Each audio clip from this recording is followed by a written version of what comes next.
샬롬. 2월 17일 월요일 이슬기대 오신 여러분 환영합니다. 우리 암송하고 시작합니다.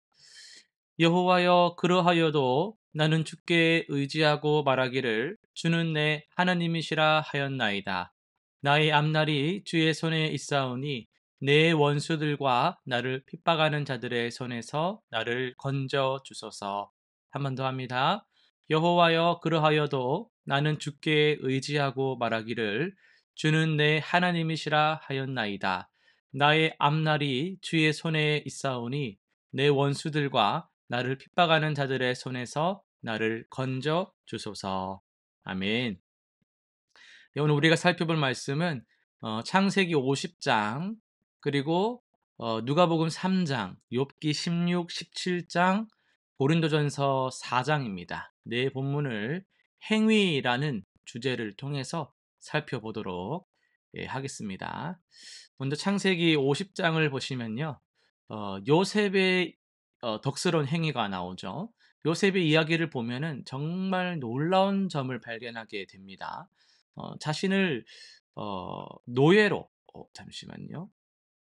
네. 자신을 노예로 팔았던 형들을 어떻게 대했나요? 복수는커녕 오히려 그들을 용서하고 돌보겠다라고 약속을 하죠. 여기서 중요한 건 요셉의 관점인데요. 그는 형들이 나를 해하려 했지만 하나님은 그것을 선으로 바꾸셨다라고 고백을 합니다. 이런 요셉의 행동이 어디서 나왔을까요? 바로 하나님의 크신 섭리를 깊이 신뢰했기 때문입니다. 자신의 그런 역경, 고난까지도 하나님께서 살아계시고 하나님께서 선하시다라는 하나님의 그 계획 안에 있다라는 것을 깨달은 거죠. 그래서 마지막 순간까지도 하나님의 약속을 신뢰하면서 후손들에게 그 믿음을 전했던 겁니다. 그리고 누가복음으로 넘어가면요. 세례 요한이 이제 회개 합당한 열매를 말하는데요. 세례 요한의 메시지는 꽤 도발적이었죠. 뭐 아브라함 자손이라고 그게 뭐가 중요하냐라는 거예요. 진정한 회개의 열매를 보여줘라고 외친 겁니다. 그러면서 아주 구체적인 실천을 요구했죠. 옷 두 벌 있는 사람은 없는 사람하고 나누고 세리는 정직하게 세금 걷고 군인들은 자기 권력을 남용하지 말라고 했습니다. 여러분, 이게 바로 진정한 회개의 모습이죠. 그냥 잘못했습니다. 뭐 죄송합니다. 말로 때우고 넘어가는 그런 차원이 아니라 실제 행동, 행위가 변화되는, 삶이 변화되는 것을 회개라고 우리는 말합니다. 하지만 이 요한은 이런 변화의 진정한 원천이 곧 오실 그리스도다. 이렇게 분명하게 말을 해주죠. 자, 그리고 욥기로 넘어가 볼까요? 욥기로 넘어가면요. 욥의 정결한 행위가 나오죠. 욥의 상황은 정말이지 최악이었습니다. 모든 것을 잃었죠. 게다가 친구들은 계속해서 야, 네가 뭐 큰 죄를 지었을 거야 라면서 몰아붙이죠. 하지만 욥은 끝까지 자기 신앙을 지켰습니다. 하나님, 제가 이해할 수는 없지만요. 여전히 하나님을 내가 신뢰합니다. 라는 자세를 보인 거죠. 여러분, 이게 바로 진정한 믿음의 행위입니다. 믿을 만해서 믿고 사랑할 만해서 사랑하면 사랑 못할 사람 없고 믿지 못할 사람 없습니다. 모든 상황이 최악일 때도 하나님을 향한 믿음을 잃지 않은 거죠. 고난이 반드시 죄의 결과가 아니라는 것. 때로는 하나님의 더 깊은 뜻이 있을 수 있다라는 것을 보여주는 거예요. 그래서 고난이 죄의 결과가 아니라는 걸 욥이 보여주면서 예수님이 또 오시잖아요. 예수님이 고난 받으신 게 죄의 결과입니까? 아니라는 걸 누가 먼저 보여줬다고요? 욥이 보여준 겁니다. 그러니까 예수님의 그 사역을, 그 의로운 사역에도 고난이 따른다라는 것을 욥의 삶이 대변하고 있다라고도 볼 수가 있겠습니다. 마지막으로 고린도전서 4장입니다. 여기서도 충성스러운 행위를 말하고 있는데요. 바울은 자신을 한 그리스도의 일꾼이라고 표현을 하죠. 마치 집사가 주인의 재산을 관리하듯이 우리도 하나님의 진리를 맡은 청직이라는 거죠. 여기서 중요한 건 충성입니다. 다른 사람들이 알아주든 몰라주든 하나님 앞에서 성실하게 일하는 거죠. 그러면서 바울은 이렇게 말합니다. 네가 가진 것 중에 하나님께 받지 않은 게 뭐가 있니? 우리의 모든 능력과 은사가 다 하나님께로부터 왔다는 거죠. 그래서 바울은 자신을 자랑하지 않고 오히려 복음을 위해 고난도 기꺼이 감수했습니다. 이런 모습이 바로 충성된 일꾼의 모습이라고 가르쳐 주고 있습니다. 우리 이 방금 살펴본 고린도전서 말씀을 조금 더 상세하게 살펴보려고 하는데요. 이제 오늘 월요일이잖아요. 여러분 오늘 아침에 눈을 뜨면서 어떤 생각을 하셨습니까? '아 또 월요일이다. 오늘도 바쁜 하루가 시작되는구나. 애들 학원비를 어떻게 해결하지?' 뭐 저는 아직 학원 안 보내지만 뭐 그런 고민들 하진 않으셨나요? 많은 걱정과 여러 가지 한숨으로 하루를 시작하진 않으셨나요? 하지만 바울은 우리에게 전혀 다른 시각을 알려줍니다. 우리는 그리스도의 일꾼이요, 하나님의 비밀을 맡은 자라는 말씀을 우리에게 전하고 있습니다. 여러분, 잠시 청지기라는 단어를 생각해 보세요. 청지기는 주인의 것을 맡아 관리하는 사람입니다. 그렇습니다. 내 인생의 주인은 내가 아닙니다.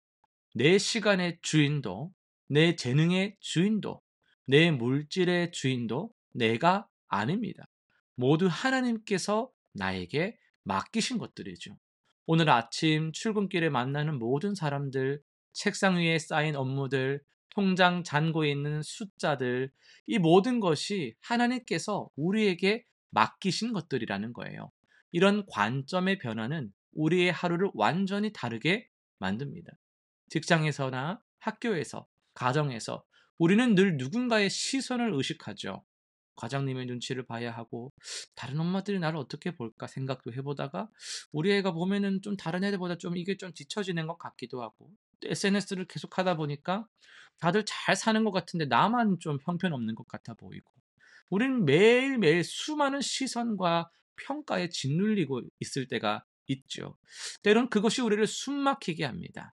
하지만 바울의 태도는 달랐어요. 그는 사람들의 판단에 연연하지 않았습니다. 더 놀라운 것은 심지어 자기 자신의 판단도 중요하게 여기지 않았다라는 점입니다. 나는 나 자신이나 다른 누구에게도 판단받지 않습니다. 이 고백이 얼마나 자유로운지 느껴지십니까? 바울은 오직 주님의 판단, 주님의 평가만을 신경 썼습니다. 주님이 뭐라고 하실까? 그것만 신경 쓰고 사는 거예요. 사람 신경 쓰느라고 눈치 보느라고 하나님의 일을 등한히 여기지 않는다라는 겁니다. 여러분 이게 바로 청지기의 자세이고 청지기의 특권이에요. 주인 대신 누구요? 하나님만을 바라보면 되는 겁니다. 퇴근길 버스나 차량 여러 군데에서 여러분의 지친 모습이 보일 수 있습니다. 부서에서 혼자만 야근을 한다든지 자녀 교육비 때문에 절약한 그런 부분들, 질병으로 지출로 인해서 고생하는 그런 모습들. 바울도 그랬습니다. 그의 고백을 한번 들어보면요. 우리가 모욕을 당하고 박해를 받고 배고프며 목마르며 헐벗고 정처 없이 두들겨 맞으며 우리보다 더 하잖아요. 하지만 그는 그 모든 것이 청지기로서의 사명이라고 여겼습니다. 여러분의 고난도 결코 헛되지 않습니다. 하나님께서는 그 모든 것을 다 보고 우리와 함께하고 계신 거예요.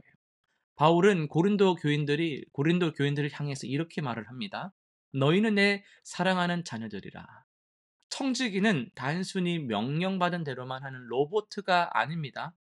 하나님과 함께 일하는 동력자라는 거예요. 여러분 오늘 하루도 이런 마음으로 우리가 살아가면 좋겠습니다. 아침에 깨어날 때는요. 주님 오늘 하루도 함께 일하게 하소서. 일을 할 때에는요. 이 일을 통해 주님의 영광이 드러나게 하소서. 사람을 만날 때는요. 이 만남을 통해 주님의 사랑을 전하게 하소서. 이런 하루가 되면 좋겠어요. 실천사항 3가지 정리하고 마치려고 하는데요. 또 일이 넘어가 버렸네요. 이게 집중하다 보니까 화면 전환이 누가 해 주는 게 아니라서 뭐 그래도 작게 보였으니까 괜찮으시죠? 실천사항 3가지. 보자. 어딥니까? 네. 아침 3분 청지기 기도를 한번 해 보는 거죠. 여러분 3분 어떻게 보면 짧지만 어떻게 보면 또 굉장히 길 수 있어요. 중요한 시간입니다. 출근 전, 등교 전, 뭐 아침에 우리가 시작할 때에 오늘 하루 내가 해야 될 것들, 맡겨진 것들을 위해서 하나님 도와주세요라고 짧게 기도하는 거예요. 주님 오늘 제게 맡겨 주신 것들 제가 잘 관리하게 해 주세요. 시간 잘 사용하게 해 주세요. 만남 잘 이루게 해 주세요라고 기도하는 거죠. 그리고 두 번째, 퇴근길, 뭐 학교길 감사 노트를 한번 써 보는 겁니다. 메모장 같은 거라든지 메모 어플을 통해서 특별히 힘들었던 순간들 속에서 발견한 은혜라든지 갑자기 생각나는 감사 같은 것들을 한 번씩 써 보면서 또 나중에 모아서 한번 딱 체크 한번 해 보면 모아서 읽어 보는 그런 실천 필요합니다. 또 세 번째 실천 사항은 일상 속 선한 영향력 발휘하기입니다. 뭐 매주 월요일이라든지 이번 주에 실천을 한 가지 선한 영향력을 스스로가 한번 정해 보는 거예요. 예를 들면 동료를 위해서 커피 한 잔 사주는 거, 이웃을 위한 작은 심부름, 딱 보면 뭐가 필요한지 알 것 같을 때 말하지 않아도 먼저 베풀어 주는 그런 도움들 말이죠. 그리고 실천한 후에 그 경험을 지체들이나 가족과 함께 나눠보는 시간을 가지시면 좋을 것 같아요. 구체적인 또 기도 제목을 한번 세 가지 정해 볼게요. 아까랑 비슷한데요. 첫 번째 이제 그런 아침의 시작 시간을 예배의 시간으로 삼게 해 주십시오. 주님과 함께하면서 주님과 소통하고 교제하는 시간으로. 그래서 주님의 눈으로 하루를 바라보고 주님의 마음으로 하루를 품고 시작하게 해 주십시오. 이렇게 기도하면 좋겠고요. 두 번째는 일터에서 학업의 자리에서 어려움이 올 때에 성장의 기회로 삼는 그런 지혜와 믿음을 내게 주시옵소서. 스트레스 받는 상황에서도 평안을 잃지 않게 해 주시고 동료와의 갈등에서도 회복의 기회로 나아갈 수 있게 보여주시고 이런 하나님의 도움을 구하는 기도로 나아가면 좋겠고요. 세 번째는 가정에서 신실한 청지기가 되게 해달라고 기도합시다.